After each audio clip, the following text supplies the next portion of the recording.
Welcome to the 3D Players podcast, where we explore personalization in healthcare through advancements in 3D technology. We talk to leaders championing more predictable and sustainable patient care. I'm Pieter Slagmolen, and I'm joined by my co-host Sebastian de Boodt.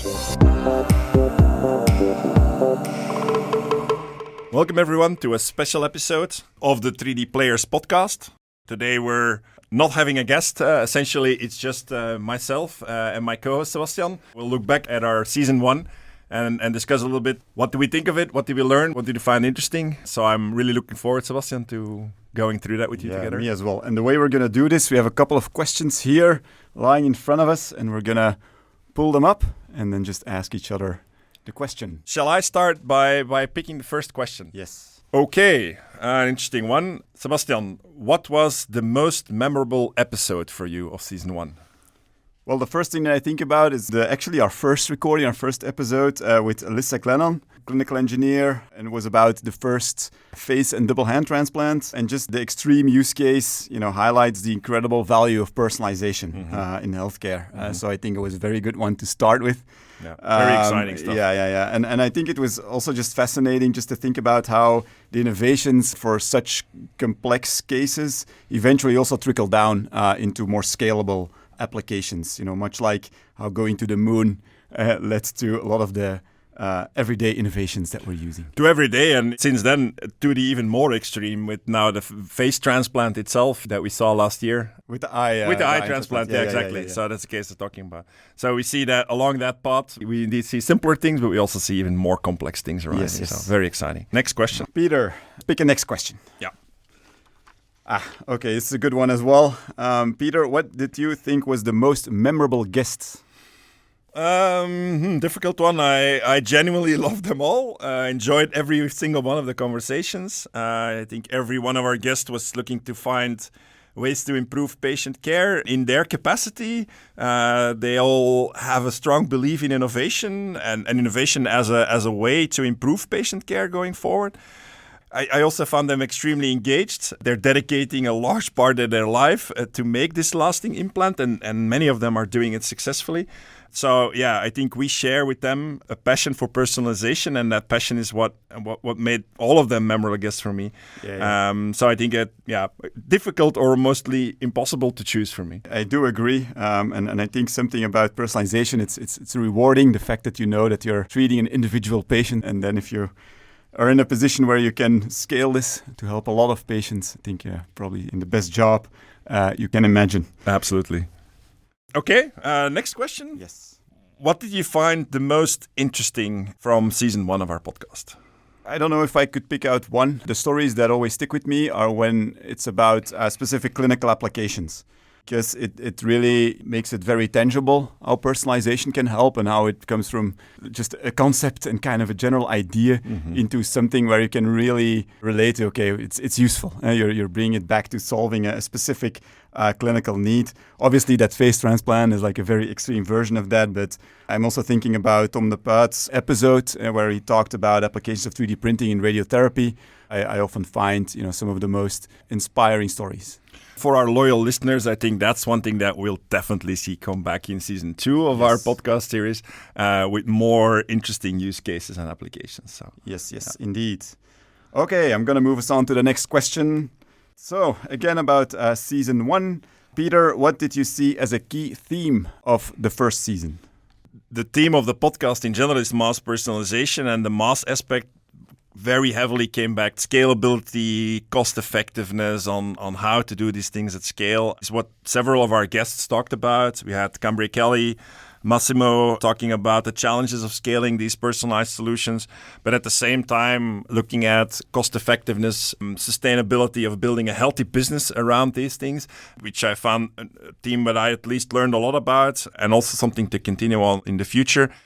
These guests also highlight the need for innovation in approaches around manufacturing, and how can you balance the need and desire for personalization and more personalization, but at the same time maintaining the product lines around those economically sustainable and viable. Yeah, that was something we talked about a lot and a very interesting theme of season 1. There's quite some companies who managed quite successfully to put this into practice. So I think that's very good progress to see that. Absolutely. Yeah. Let's go for another question. What was new for you? What did you learn that you basically didn't know before going into the first season? Well, I could claim I knew already everything, but it's definitely not true. No, there's something new in every episode. And then there's some episodes that are a bit closer to home. Like we had Andy Christensen, for example, giving a really interesting talk about also point-of-care 3D printing and how this is helping personalization to scale. But then there's others, and maybe the one I'm thinking of is Thierry Marchal from ANSYS, taking the angle from the simulation side, going a bit more advanced.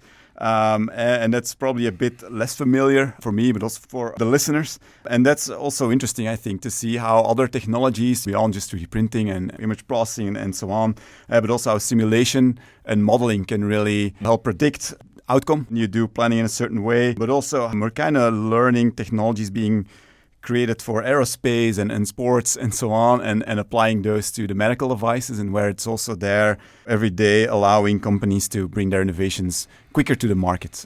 So that's one of the thought-provoking topics. Absolutely, and the parallels with other industries are for us sometimes new and inspiring to hear about. It's always fun as Belgians to hear somebody talk about how technology that's helping Wout van Aert is also going to help healthcare going forward. Yes. So I found that very interesting.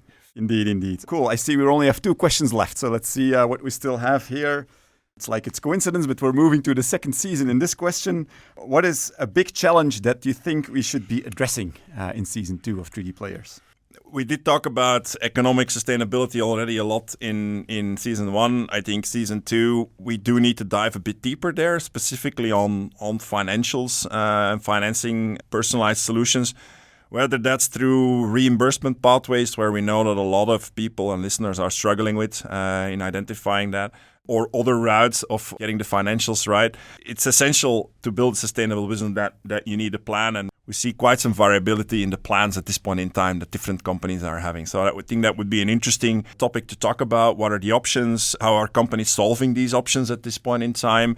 And what challenges are they running into? And is there anything that we as a company or as a community in general can do to make it easier for startups to get those financials right? So that would be a very interesting topic, I think. I agree. It's not going to be easy to get to the answers, but I think it's a good challenge that we should give ourselves. Absolutely. That brings us to our final question in our bowl. Let's see. What do you think in terms of types of guests that we should have on the show going forward? Oh, that's a very good question. And based on our conversation, it's clear that we definitely want to have different companies to talk about their clinical applications, talk from some real successes across various clinical domains, and then from there be able to draw some conclusions about mass personalization and how it can be applied to other fields. Let's focus on that. And I think we should also try to get one of the bigger medical device companies here around the table, and because they maybe they're not always doing the most innovative stuff, but they are reaching a lot of patients and getting them on board as well, and getting their perspective on personalization and the impact it can have on their business, I think will help us all to move forward. So if you are a big medical device company and heard Sebastian say that you are not innovative or not innovative enough, please reach out to us through medical@materialize.be. Tell us that you want to come on the show and show us that we are wrong with that opinion and that you are absolutely still leading innovation in the market. So. Yes, and if you're not a big medical device company, but you still would like us to talk about specific topics on personalization, or if you have a different idea of a guest that you think has something very meaningful to say and wants to share this within this community, also just let us know. We would like to get a bit more interactive in season 2, so we hope to capture some responses from you as well. This was 3D Players, the podcast where we delve into the latest trends and innovations in personalized and sustainable healthcare. We were your hosts, Pieter Slagmolen and Sebastian de Boodt. If you enjoyed this episode, be sure to check out our series for more valuable insights and make sure to subscribe. If you have any questions or suggestions, you can also drop us an email on medical@materialize.be.